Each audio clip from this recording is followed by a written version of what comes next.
When you think of figures who truly changed the course of history, one name just looms larger than almost any other. A man who clawed his way up from nothing to become the master of a continent. His laws still influence our world today, but his ambition also led to the deaths of millions. This is the incredible, contradictory story of Napoleon Bonaparte. So just look at this portrait for a second.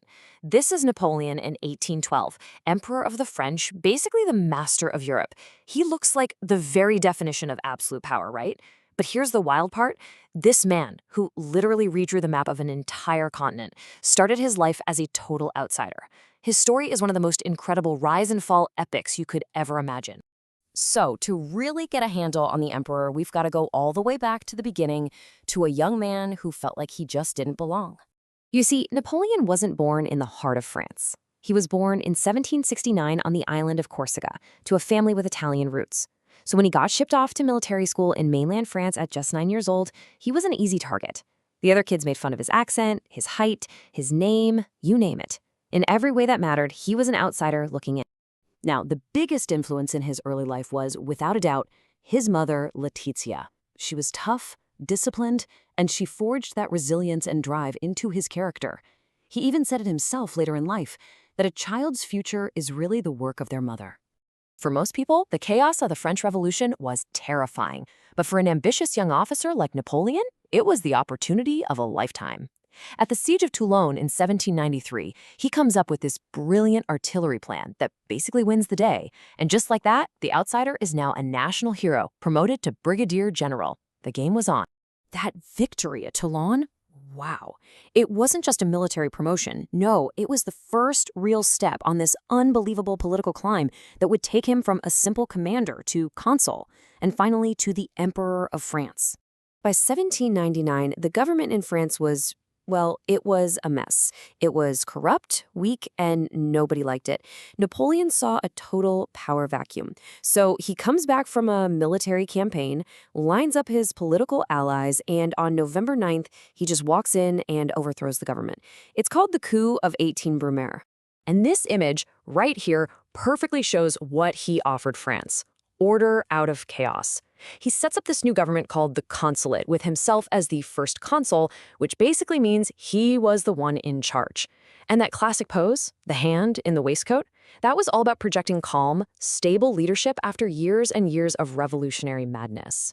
But let's be real, first consul was never going to be enough for a guy like Napoleon. So on December 2nd, 1804, in what has to be one of the boldest moves in history, he's at his coronation in Notre Dame.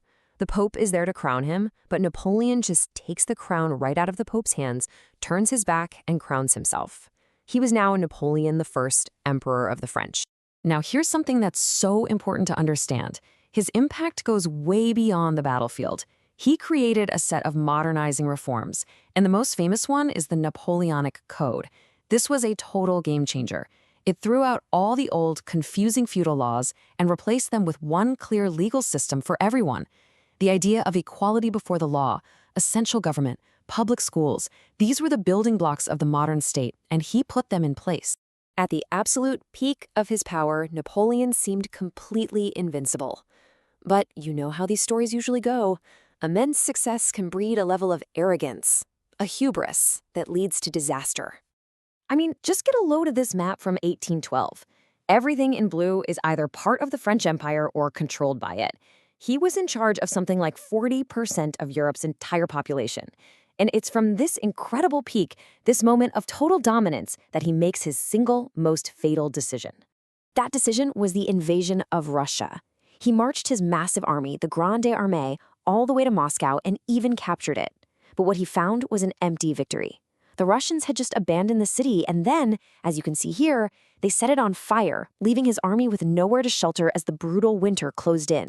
The retreat from Moscow is one of the great horror stories of military history. That infamous Russian winter just destroyed his army. Hundreds of thousands of his soldiers were lost to the freezing cold, to starvation, and to constant Russian attacks. It was an absolute catastrophe, one he would never truly recover from. With his army completely shattered, all his enemies, Russia, Prussia, Austria, Britain, they saw their chance. They formed a new coalition, defeated his weakened forces, And in April 1814, they marched right into Paris and forced Napoleon to give up his throne. But if you think the story ends there, you really don't know Napoleon. He was never, ever one to just accept defeat. And that leads to one final, absolutely dramatic chapter. So the Allies send him into exile on this little Mediterranean island called Elba. They figure, okay, problem solved. No. Less than a year later, in this incredibly gutsy move, Napoleon just escapes. He lands back in France and starts marching toward Paris to take back his empire. His shocking return kicks off this brief, final grab for power that we now call the 100 Days. A lot of the French people were thrilled to have him back, but the other powers in Europe, they immediately declared him an outlaw and started getting their armies ready for one more fight. The final showdown came in June of 1815 at the Battle of Waterloo, and it was there that he was finally decisively defeated. This time, the Allies took zero chances. They exiled him to St. Helena, a lonely, wind-swept rock of an island in the middle of nowhere in the South Atlantic, and that's where he would stay until his death in 1821. So, when all the dust settles, after all the conquests and the reforms and the unbelievable amount of bloodshed, what is Napoleon's legacy? Well, the answer is anything but simple. And this is the central puzzle of Napoleon, isn't it? You really can't see him as just one thing. On one side, you have the modernizer, his legal code, his focus on merit instead of birth, his creation of a strong central government. These things literally built the foundation for modern Europe. But then, you have the tyrant. His endless ambition caused constant war. He brought slavery back to the French colonies, he crushed freedom of the press, and he destroyed a republic just to make himself a king. Which leaves us with the big question, the one historians still argue about today. Was he a great reformer who dragged Europe into the modern age? Or was he a ruthless conqueror whose ego cost millions of lives? A man of such deep, undeniable contradiction, how should we ultimately remember him?